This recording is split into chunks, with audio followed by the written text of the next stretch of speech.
And we begin in Turkey, where the government has said the person who left a bomb that exploded on a busy Istanbul street on Sunday has been arrested. At least 6 people were killed and more than 80 others injured. The blast happened in the centre of the city. The Turkish government says the incident was thought to be an act of terrorism. Turkey's President Erdogan has condemned it as a vile attack. Sunday afternoon, shoppers running for their lives. This was Istiklal Street, right after the blast. It's the very heart of Istanbul. Turkey's Justice Ministry now says the bomber was a woman who had sat on a bench in the area for 40 minutes before the blast.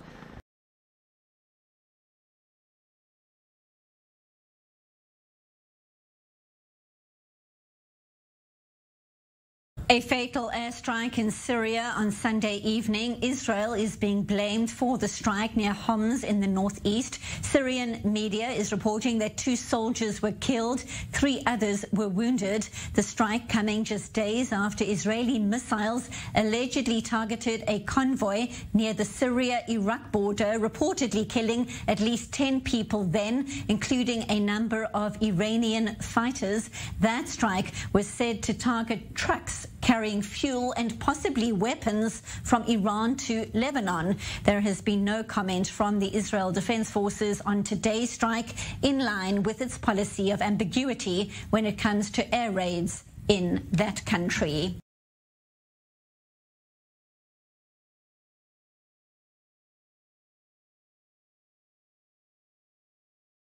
The world has its eyes set on Bali. US President Joe Biden will meet China's Xi Jinping later today in a high-stakes sit-down as tensions brew between the 2 global powers.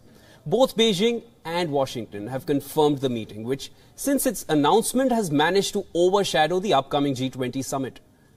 The 2 leaders are meeting for the first time in person since Biden took office and are expected to discuss a range of issues, with the main focus being Taiwan, Russia's invasion of Ukraine and North Korea's nuclear ambitions.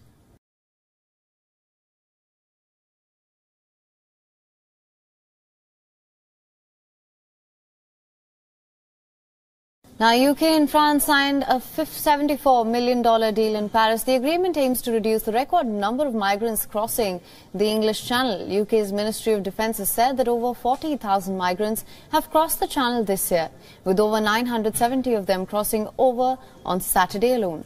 The deal will require British officials to be present in French control rooms for the first time. This deal also increases the amount of money that the UK will pay France. The money will be used to increase patrols. The number of patrolling officers will be raised from 200 to 300. It will also be used to increase technology to track boats.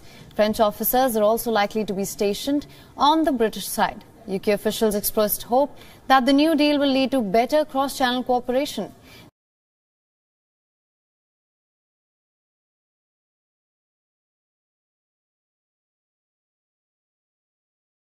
It started slowly, a Tesla pulling off a road coming close to a stop before it suddenly shoots off, apparently out of control. Gathering speed, the electric car roars past camera after camera, near miss after near miss, before its first collision leaves a motorcyclist dead.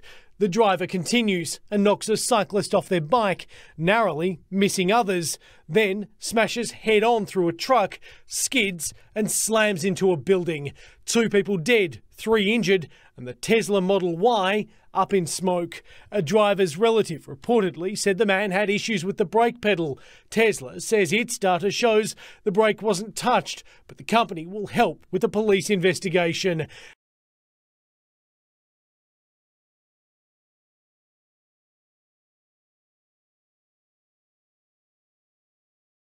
At 5:30 this morning, half the 1.7 kilometre long freight train had crossed a flooded culvert when it collapsed.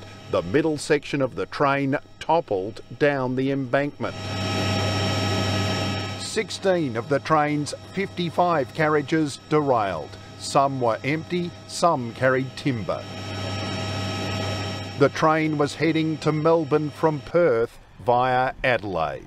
Fortunately, there were only 2 people on board. Both drivers are at the front of the train and they weren't injured and they weren't impacted.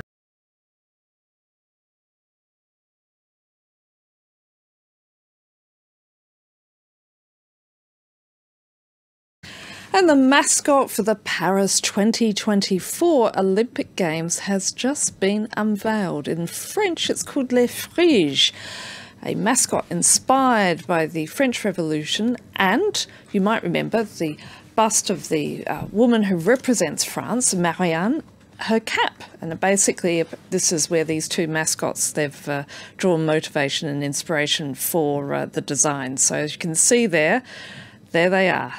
The new mascot for the Paris 2024 Games.